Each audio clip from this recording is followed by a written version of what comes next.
તમારું નામ બેન? રાજુબેન, રાજુબેન, શું પ્રશ્ન?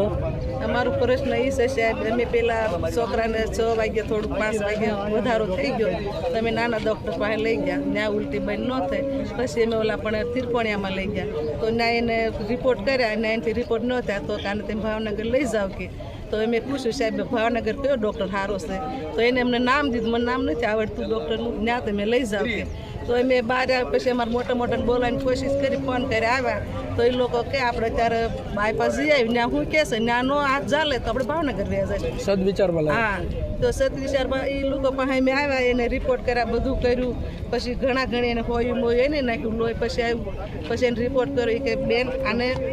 પાણી ઘટી ગયું છે, થોડા કણ ઘટી ગયા છે, એટલે એને આપણે સારવાર ચાલુ કરી દઈએ, સારું થઈ જશે, તમે શાંતિ રાખો. તો એ ડૉક્ટર અમે સિરિયલ કેસમાં અમે બાબાને સાંજે લાવ્યા હતા તો એ સાહેબની જિમ્મેદારી ઓલા સાહેબે જે કીધું, આ સાહેબે અમને કીધું હતું અમે અમારા દીકરાને અમે ખોત નહીં, પણ ભાવનગર હું પણ અમેરિકાનું મારી દીકરી લઈ જવા તૈયાર હતી, એટલે ખોટનો દીકરો હતો સાહેબ, મારી દીકરીની જિંદગી બરબાદ થઈ ગઈ. આ દવાખાનાવાળાની જ તે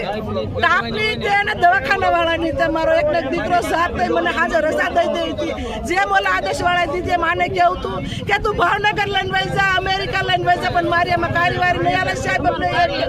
અને મારી દીકરી ગાડી થઈને ભરી જાય સાહેબ, એનું કોઈ નથી.